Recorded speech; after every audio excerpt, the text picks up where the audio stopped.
नवीन वर्षातील पहिला मोठा सण म्हणजे मकर संक्रांत.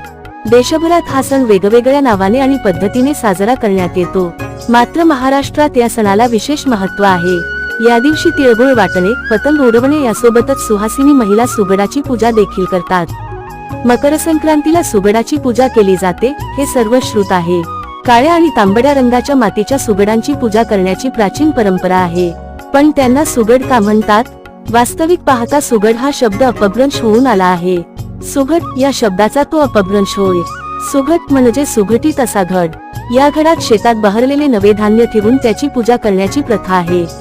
लहान सुगड देवघरात किंवा मोठ्या परातीत मांडून त्यांची पूजा केली जाते.